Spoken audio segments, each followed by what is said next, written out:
Now, this is illustration 1 from the textbook. Record the following transactions in the books of a firm of a solicitor, Messrs. Mankad, Hathi and Company. अब हमें एक client से की गई transactions दी गई हैं, सतीश जरीवाला, और हमें बुक्स ऑफ अकाउंट्स मेंटेन कर रहे हैं। तो 11th स्टैंडर्ड में हमने सीखा था बुक्स ऑफ अकाउंट्स क्या होते हैं। तो एक होता है प्राइमरी बुक्स ऑफ अकाउंट्स, जिसे हम जर्नल, कैश बुक, पेटी कैश बुक कहते हैं, और एक होता है मेन बुक ऑफ अकाउंट्स, जिसको हम principal book of account, that is laser.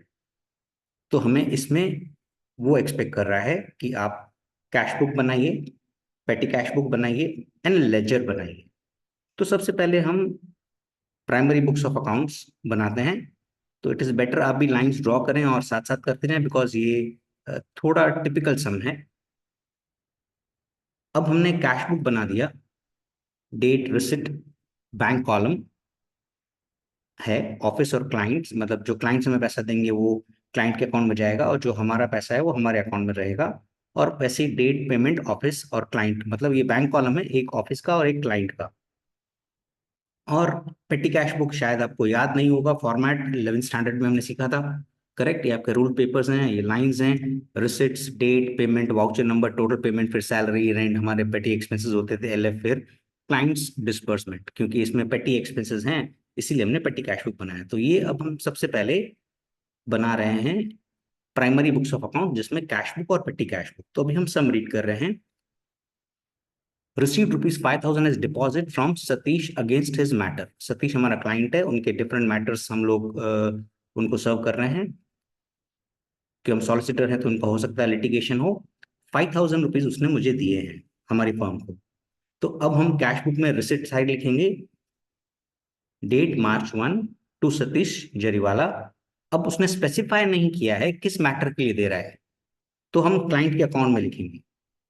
हम ये एज्यूम करते हैं ये सारी ट्रांजैक्शंस बैंक के थ्रू हो रही हैं, जो हमें क्लाइंट दे रहा है वो थ्रू चेक दे रहा है, और हम पेटी एक्सपेंसेस कैश में कर रहे हैं। तो ₹5,000 मुझे मिले, और मैंने क्लाइंट के कॉलम में इसीलिए लिखा क्योंकि स्पेसिफाई नहीं है कौन से मैटर के लिए दिया है, इसलिए वो क्लाइंट के अकाउंट में गया। देन हमने ₹500 स्टैंप ड्यूटी पे की है मैटर 1 के लिए, जो सतीश जरीवाला का है। तो हमने पेटी कैश बुक में इसकी पोस्टिंग करी, March 2, सतीश जरीवाला, और हमने स्टैंप ड्यूटी पे की है। तो याद करो, यहाँ पे लिखेंगे हम लोग क्लाइंट्स डिस्बर्समेंट में। ये तो हमारे बिजनेस के एक्सपेंस के कॉलम है, जहाँ पे हमारे बिजनेस के पेटी एक्सपेंसेस लिखे जाते हैं। करेक्ट, ठीक है, राइट। और टोटल पेमेंट्स भी, इन सब का टोटल करके आप यहाँ पे 500 लिख सकते हैं, राइट। पर मेन हमारा जो फोकस है वो क्लाइंट्स डिस्बर्समेंट है। देन 6 मार्च वापस हमने पेटी डिसबर्समेंट किया है, पर मैटर 2 के लिए किया है, वही क्लाइंट है सतीश जरीवाला। तो हमने पेटी कैश बुक में लिखा है। तो March 6 Satish Jariwala sundry expenses pay किया है, क्लाइंट्स डिसबर्समेंट के कॉलम में लिखा है। करेक्ट। फिर March 10 को सतीश हमें ₹1,000 दे रहा है। ना एज यूजुअल वो 1,000 दे रहा है, ये नहीं बोल रहा है कि मैटर 1 के अगेंस्ट है कि मैटर 2 के अगेंस्ट है। तो ये हमें उसके क्लाइंट के अकाउंट में रखना पड़ेगा, क्योंकि वो स्पेसिफाई नहीं कर रहा है, एज्यूम कर रहे हैं ये इसने हमें चेक दिया है। तो रिसिट साइड हमने लिखा टू सतीश जरीवाला, और हमने ₹1,000 क्लाइंट के कॉलम में लिख लिया, बैंक कॉलम ऑफ क्लाइंट, क्योंकि वो स्पेसिफाई नहीं कर रहा। जब तक वो स्पेसिफाई नहीं करता तब तक हम ऑफिस के अकाउंट में नहीं डाल सकते। March 15, Popat, a clerk of the firm, paid 100 as a rickshaw charges for matter number 1। तो सतीश जरीवाला के लिए ₹100 का एक्सपेंस कर रहा है पेटी कैशियर। तो पेटी कैश बुक में आ जाएगा March 15 Satish Jariwala, correct, rickshaw expense and clients disbursement में डाल दिया। Correct. Coming to the next. अब March 20 Satish paid 200 towards disbursement of matter number 1। अब सतीश बोल रहा है स्पेसिफिकली मैटर नंबर 1 के लिए वो दे रहा है हमें, तो पैसे मिले, कैश बुक में आना चाहिए, रिसिट साइड।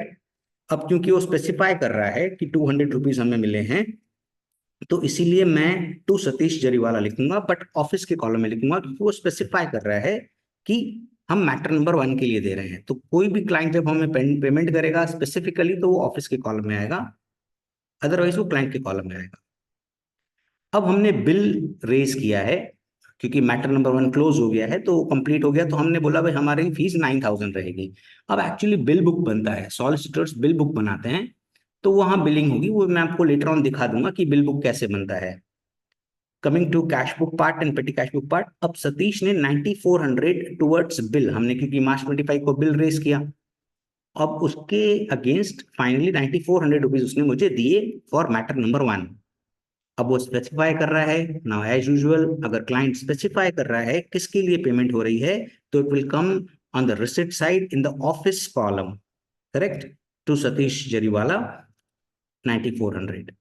तो ये हमने बना दिया कैश बुक, और ये हमने बना दिया पेटी कैश बुक, करेक्ट। तो ये हमारा जो प्राइमरी बुक्स ऑफ अकाउंट्स है वो रेडी हो गया। अब इसमें एक हमने ट्रांजैक्शन नहीं करी है जिसमें वो बिल बुक हमसे एक्सपेक्ट कर रहा है, तो क्योंकि हमने 9,000 रुपीज का बिल भेजा है, तो एक बिल बुक भी होता है, बिल डिलीवरी बुक। तो उसका फॉर्मेट ये है कि डेट, फिर बिल नंबर होता है, क्लाइंट का नाम होता है, मैटर होता है, ledger folio, total disbursement, correct, fees कितनी चार्ज की और टोटल अमाउंट। अब ये 600 टोटल डिस्बर्समेंट कैसे आया, इट इज वेरी क्लियर, क्योंकि हमने सिर्फ मैटर 1 ही अभी तक उसका सॉल्व किया है। मैटर 1 के लिए अपन ने 500 रुपीज स्टैंप दिया था, करेक्ट, और मैटर 1 के लिए 100 रुपीज हमने रिक्शा चार्जेस दिया था। तो हमने ये बिलिंग करी, और उसमें ऐसे बिल डिलीवरी बुक में हम दिखाते हैं कि भाई 9600 अब तेरे को देना है, जिसमें 600 रुपीज का एक्सपेंस है और 9,000 रुपीज हमारी फीस है। तो this is the primary books we have maintain. Now we are coming to the main book, principal book, which is ledger. अब सॉलिसिटर्स जो हैं वो 3 तरीके के लेजर बनाते हैं, मतलब 3 बुक्स बनाते हैं सॉर्ट ऑफ। ये एक लेजर जिसमें वेरियस अकाउंट्स बनते हैं, जो बिजनेस के इनकम्स और एक्सपेंस अकाउंट्स होते हैं, जैसे मान लो फीस अकाउंट हो गया, करेक्ट, एक लेजर वो बनता है। दूसरा वो लेजर बनाते हैं जिसमें वो क्लाइंट के ही अकाउंट मेंटेन करते हैं, मतलब ये सॉर्ट ऑफ एक दूसरी सेकंड बुक हो गई जिसमें वो क्लाइंट्स लेजर बनाते हैं, करेक्ट। तो ये लाइक हमारा एक ही क्लाइंट है इस इलस्ट्रेशन में, सतीश जरीवाला अकाउंट, तो हमने उसका बना दिया। तो ये दूसरा लेजर हुआ। पहला लेजर था जनरल लेजर, जिसमें बिजनेस की इनकम्स और एक्सपेंसेस आते हैं। दूसरा हो गया क्लाइंट का लेजर, और तीसरा भी एक बुक बनाते हैं जिसको वो लोग डिसबर्समेंट लेजर कहते हैं। मतलब 3 सॉर्ट ऑफ बुक्स बनाते हैं मैनुअल अकाउंटिंग में, जिसमें वो एक्सपेंसेस लिखते हैं जो क्लाइंट के बिहाफ पे करते हैं, और अलग अलग मैटर के लिए अलग अलग अकाउंट बनता है। जैसे मैटर 1 के लिए अलग अकाउंट बनेगा, मैटर 2 के लिए अलग अकाउंट बनेगा। तो मेन बुक्स जो लेजर है, वो 3 तरीके के लेजर्स वो लोग ड्रॉ करते हैं और उनमें अकाउंट्स मेंटेन करते हैं। मतलब जनरल लेजर में फीस अकाउंट मेंटेन हो गया, करेक्ट, क्लाइंट लेजर में वेरियस क्लाइंट्स के अकाउंट मेंटेन हो गए, और डिस्बर्समेंट लेजर में सारे क्लाइंट के एक्सपेंसेस मेंटेन हो गए। तो ये 3 तरीके के अलग अलग लेजर्स हैं, करेक्ट, जिनमें अकाउंट्स बनते हैं। अब हम लोग इन्हीं लेजर्स को ड्रॉ कर लेंगे, करेक्ट। लेजर का फॉर्मेट सेम है, date particular JF amount, date particular JF amount, correct, and same format for all, right. ये हमने ड्रॉ कर लिया। अब हम लोग सॉल्व करते हैं, पहली ट्रांजैक्शन की लेजर पोस्टिंग करते हैं। 5,000 रुपये मुझे उसने दिए थे बिना स्पेसिफाई करे, तो वो हमने कैश बुक में डेबिट इफेक्ट दिया था 5,000 का। अब ये क्लाइंट ने मुझे पैसे दिए, अग्रीड, और बताया नहीं है किसके लिए है, मैटर 1 के लिए या मैटर 2 के लिए। तो हाल फिलहाल मैं उसके क्लाइंट के अकाउंट में क्रेडिट साइड, क्योंकि वहां डेबिट इफेक्ट आ गया, अब यहाँ पे क्रेडिट इफेक्ट दे दूंगा बाय कैश बुक। क्लाइंट के लेजर में लिखूंगा कैश बुक, भाई ये कैश बुक से एंट्री आई है 5,000 की, करेक्ट। अब coming to the next one, 500 हमने स्टैंप ड्यूटी पे की थी मैटर नंबर 1 के लिए, जो हमने पोस्टिंग करी थी पेटी कैश बुक में बाय साइड, करेक्ट। तो ये हमारा क्रेडिट इफेक्ट है, राइट। अब आना है डेबिट इफेक्ट, ये क्लाइंट के लिए हमने एक्सपेंस किया है, तो इसकी पोस्टिंग जाएगी डिसबर्समेंट लेजर में, जो हमने मैटर 1 के लिए अकाउंट बनाया है। यहां पर डेबिट इफेक्ट आएगा क्योंकि वहां पे आ गया क्रेडिट इफेक्ट, यहां आ जाएगा debit effect to petty cash book. अब याद रहे पेटी कैश बुक से एंट्री ली है, इसलिए यहां पे हमने लिखा है to petty cash book 500 rupees. Coming to the next point, साथ साथ आप लिखते भी जाएं। हमने 400 रुपीज डिसबर्समेंट पे किए थे, पेटी कैश बुक में लिखा था 400 रुपीज। तो पेटी कैश बुक में आपने ये 400 रुपीज यहाँ पे बाय साइड लिखा है, इसका क्रेडिट इफेक्ट दिया है आपने दूसरा आना चाहिए डेबिट इफेक्ट, ये डिसबर्समेंट लेजर, जो डिसबर्समेंट लेजर है पर मैटर टू है, तो मेहरबानी करके मैटर वन में मत लिखना, मैटर टू है जिसका अकाउंट अलग बनेगा, वहां पर डेबिट होगा। और कहां से ली है आपने ये एंट्री? पेटी कैश बुक से ली है, तो आप लिखोगे to petty cash book, 400 rupees. Correct. Now coming to the next point is 1000 Satish ने पे किए थे, पर हमें स्पेसिफाई नहीं किया था जो हमने कैश बुक में लिखा था। कौन से कॉलम में लिखा था? क्लाइंट के कॉलम में लिखा था, क्योंकि स्पेसिफाई नहीं किया था तो वो क्लाइंट के अकाउंट में गया था। ये आया डेबिट इफेक्ट। अब ये क्लाइंट ने पैसा दिया है ऑन अकाउंट, स्पेसिफाई नहीं किया है, तो ये जाएगा क्लाइंट के लेजर में। और कहां से एंट्री आई है? कैश बुक से, तो bye cash book 1000 rupees, credit effect. वहां आ गया था डेबिट इफेक्ट, यहां आ गया क्रेडिट इफेक्ट। करेक्ट। ठीक है, ड्यूअलिटी मेंटेन कर रहे हैं। अब क्लर्क ने 400 रुपीज मैटर वन के लिए एक्सपेंस पे किया था, 100 रुपीज रिक्शा चार्जेस। करेक्ट। तो ये कहाँ आना चाहिए? डिसबर्समेंट लेजर में, मैटर वन के लिए पे किया है, राइट। और यहाँ आना चाहिए to petty cash book, 100 rupees. Correct. Now next, Satish ने हमें दिए हैं 200 rupees towards disbursement of matter number one. Specify किया गया था, क्लाइंट ने स्पेसिफाई किया है, हमने कैश बुक में कौन से कॉलम में लिखा था? ऑफिस के कॉलम में लिखा था। कौन सा इफेक्ट था? Debit effect. दूसरा आना चाहिए क्रेडिट इफेक्ट। अब ये स्पेसिफाई कर रहा है कि मैंने खर्चे के लिए लिया है, तो मेहरबानी करके इसको क्लाइंट लेजर में मत लिखना, क्योंकि वो स्पेसिफाई कर रहा है वो 200 रुपए खर्चे के लिए दे रहा है। तो ये जाएगा डिसबर्समेंट लेजर में, क्योंकि वो स्पेसिफाई कर रहा है मैटर वन के लिए दे रहा है वो। मेहरबानी करके क्लाइंट अकाउंट में मत लिख लेना। 200 रुपीज डिसबर्समेंट के लिए दे रहा है, तो वो डिसबर्समेंट लेजर में जाएगा। करेक्ट। डिसबर्समेंट लेजर में मैटर वन के लिए दे रहा है, यहां आ जाएगा। और यहाँ पे एंट्री आप कहाँ से लिख रहे हो? कैश बुक से लिख रहे हो, तो बाय कैश बुक 200 रुपीज, यहाँ इसकी पोस्टिंग आ गई, वहां डेबिट इफेक्ट आ गया। करेक्ट। कैश बुक में उसका डेबिट इफेक्ट आ गया, राइट। और आपने क्रेडिट इफेक्ट दे दिया डिसबर्समेंट लेजर में, डिसबर्समेंट लेजर में आपने यहाँ पे उसको क्रेडिट इफेक्ट दे दिया। Correct. Coming to the next point, हमने बिल रेज किया था 9000 का, मैटर क्लोज हो गया था, हमने बिलिंग रेज की थी। करेक्ट। अब बिलिंग रेज की थी तो डेफिनेटली वो फीस अकाउंट में आना चाहिए। करेक्ट। हमारी इनकम है, credit all income as an gain, तो यहाँ पे हमने लिखा by clients ledger 9000 rupees, credit effect. दूसरा आना चाहिए डेबिट इफेक्ट, क्लाइंट के लेजर में, क्लाइंट के लेजर में। करेक्ट। क्लाइंट का लेजर है, उसमें हम लिखेंगे डेबिट साइड, जैसे to general ledger control and 9000 is as good as debtor to sales, तो टू सेल्स ना लिख के हमने टू जनरल लेजर कंट्रोल लिखा है। और जनरल लेजर कंट्रोल में जो हमने फीस अकाउंट बनाया उसमें क्लाइंट लेजर कंट्रोल लिखा है, तो जनरल लेजर में लिखा बाय क्लाइंट लेजर। करेक्ट।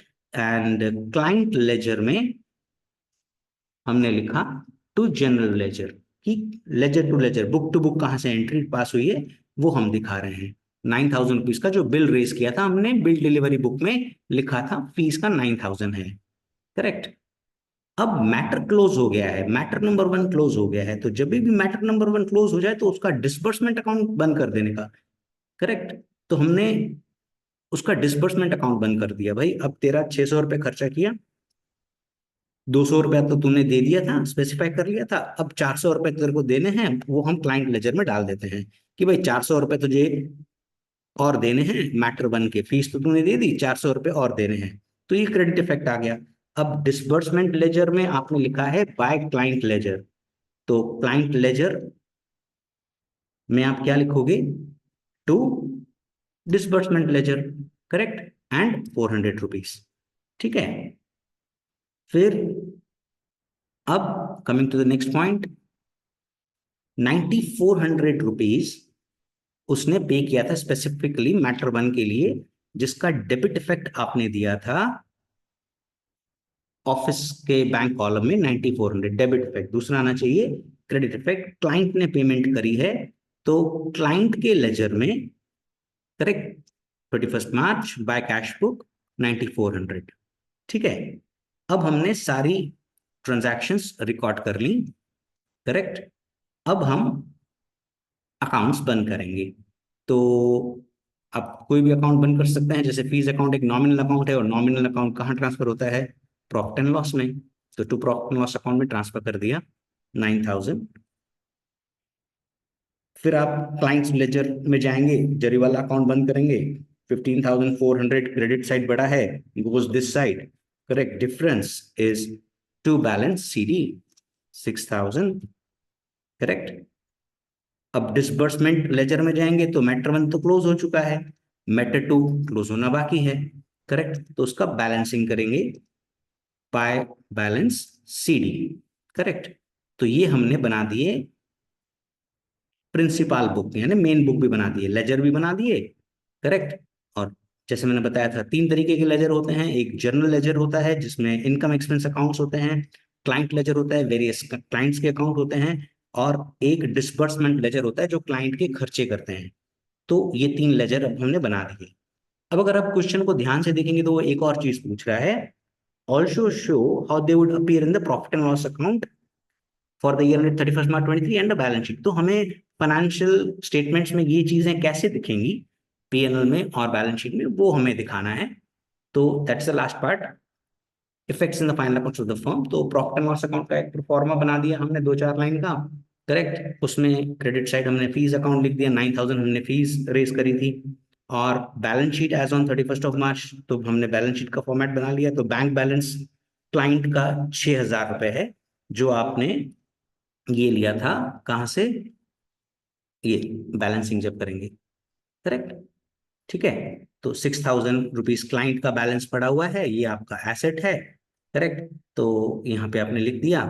फिर क्लाइंट्स डिस्बर्समेंट लेजर का 400 का बैलेंस था, क्रेडिट इफेक्ट यहाँ आ गया, डेबिट इफेक्ट, बैलेंसिंग करते थे याद 11th स्टैंडर्ड में, राइट। ये हमारा है तो क्रेडिट साइड पर, क्लोजिंग क्रेडिट साइड है तो ये डेबिट बैलेंस है, करेक्ट। तो ये बैलेंस आपने बैलेंस शीट में लिख लिया मैटर नंबर 2 के लिए, करेक्ट। अब 9,000 का प्रॉफिट है तो आपको प्रॉफिट एंड लॉस स्टेटमेंट में 9,000 लिख लिया। और clients advance 6,000 rupees, clients advance आपका क्लाइंट के लेजर में था बैलेंस, देखो डेबिट बैलेंस है, क्लोजिंग डेबिट साइड है बैलेंस, तो उसको क्रेडिट बैलेंस कहा जाता है, करेक्ट। तो ये आ गया 6,000 बैलेंस शीट में। So this is a little bit tricky sum, right? So just go through this before examination, and please write this sum. Write it and do it thoroughly. If it's an easy sum, many may think this sum is not going to come because it's illustration 1, but if it comes, then you're gone. Correct? हमने principal book बनाया, correct. हमने primary books बनाया, जैसे ये cash book primary book है, पेटी cash book primary book है, right. Bill delivery book बनाया, करेक्ट। एंड देन हमने लेजर्स बनाया, मैंने बताया था 3 तरीके के बुक्स मेंटेन करते हैं, general ledger, correct, clients ledger and disbursement ledger, correct.